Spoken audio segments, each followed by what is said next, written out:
Hi, I'm Dr. Brian Kaufman. I'm a family doctor and a CLL patient and the medical director of the CLL Society. I'm here at day one at the European Hematological Association meeting in Copenhagen, Denmark.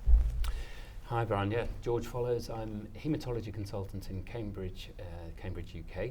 I run the CLL and lymphoma program for Cambridge in the east of England, and I've just been chair of the UK CLL Forum for the last 4 years. So Dr. Follows, you just chaired a meeting where the discussion was, is it time to reevaluate how we manage our CLL patients?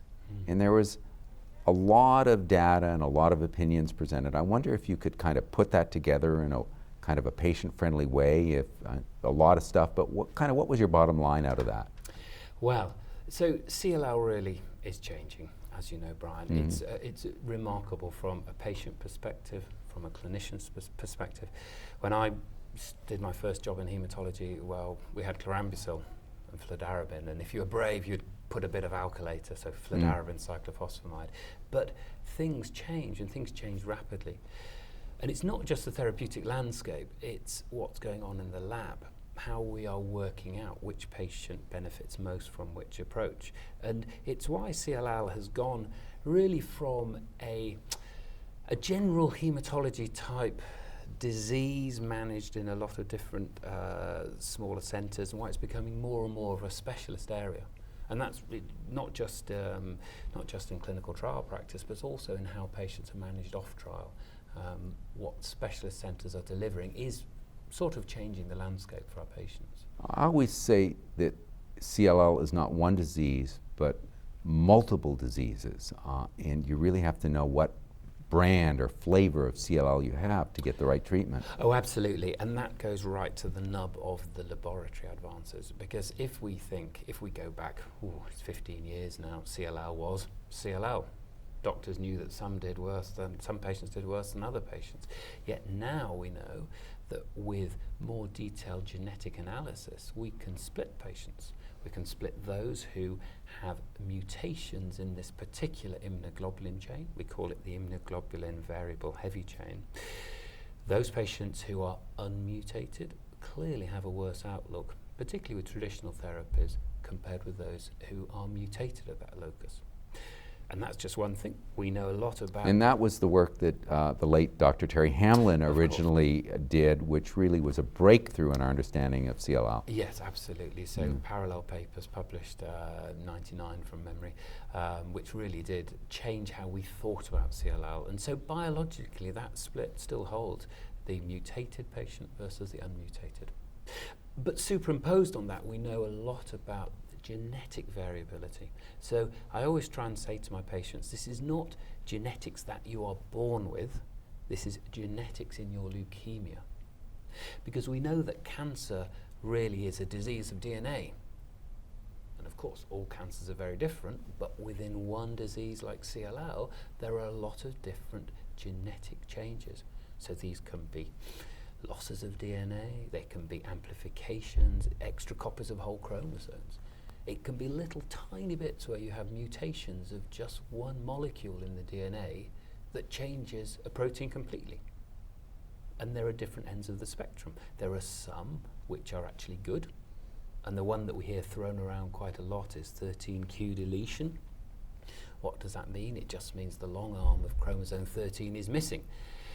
You can crawl over the biology of what that might be doing, but that really isn't so important to our patients. What we know is that if you're missing that bit of the chromosome, particularly if you have mutated immunoglobulin chains, wow, you can do incredibly well with immunochemotherapy.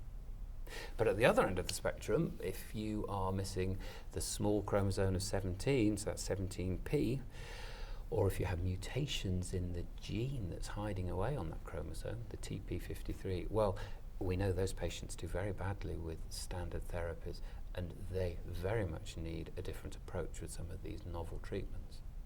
So it's clear that a deeper, ongoing revolution in our understanding of the genetic background, I just gave you a couple of examples, right. But of course that's really been explored in depth, is really feeding through now into therapeutics. Right.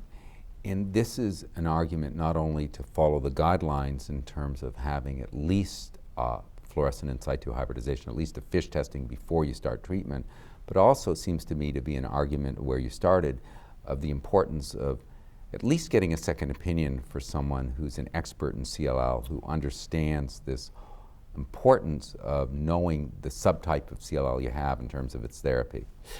I think both those statements are correct. I think before a therapeutic decision is made with a patient with CLL now, everybody should be having a FISH profile looking for 17p deletion. Really, everybody should be having the critical parts of the TP53 gene sequence. You know, in the UK we are a long way from that, but really that is an aim. To put together the genetic information, I mean, I personally feel that really we should be sequencing the immunoglobulin gene in terms of planning therapy, but that is discussed at length. But in terms of your other question about second opinions, I really welcome that. I get second opinions sent to me in Cambridge from, you know, across the UK. I very much like to send patients away, particularly if we're ever discussing allogeneic transplant. I like to get other people's opinions and input, and as we know, in fact, data you've shown us, Brian, shows us patients are incredibly well educated now from sites like the CLL Society. In the UK we have the CLL Support Association, and from the internet in general, and I really welcome all of this input. You know, it's great, an educated patient that we can sit down, discuss the pros and cons of everything, because as we know, you're a family physician, you know there is nothing straightforward in making any decision, whether you're giving an anti-blood pressure tablet or treating leukemia. There are pros and cons of every single decision. And we add to that, and the complexity in CLL is that there's a lot of imperfect knowledge. There's been an explosion of understanding about the disease, but we don't really have a track record with a lot of these novel therapies. And add to that the complexity of the diversity of opinions, where you can talk to two different CLL experts and get radically different opinions. That makes it tough for a patient. It is tough, and you gave some great case examples in your talk this morning, just showing how you can have one patient with one genetic aberration and an expert says you should do this, another expert says that, and then the patient says, well, hey-ho, I'm going to travel across half the country, go on a clinical trial. Yeah. And, you know, a lot of it comes down to personal view on risk and personal view on their current situation. And I see, because I see so many patients, I see the full spectrum, and our job as physicians is to try and translate knowledge and imperfection into risk and decision making that we can share with our patients, so they, together with our guidance, can make the right decision for them. But I think the one thing I would add, when I give talks on this, I show a picture of a chessboard and the strategic play, because never before has a disease been such a strategic, trying to plan not just this move but the next move. And I think you hinted at why patients internationally have become more concerned about certain chemo combinations. I think particularly purine analogues combined with alkylators, because of this risk of bone marrow toxicity. And it's that type of thing. It's the strategic plan. Well, what happens to me in 3 years, in 5 years, well, in 10 years, what's going to happen? And of course, nobody knows.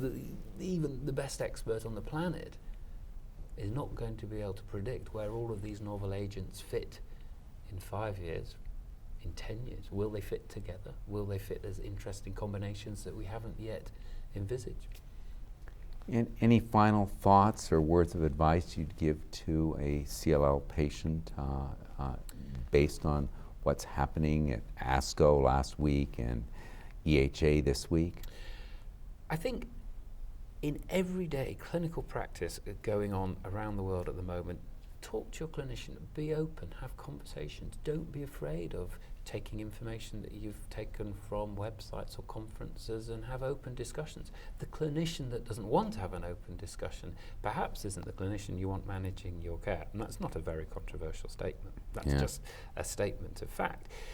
Within the UK, patients are entitled to ask for second opinions.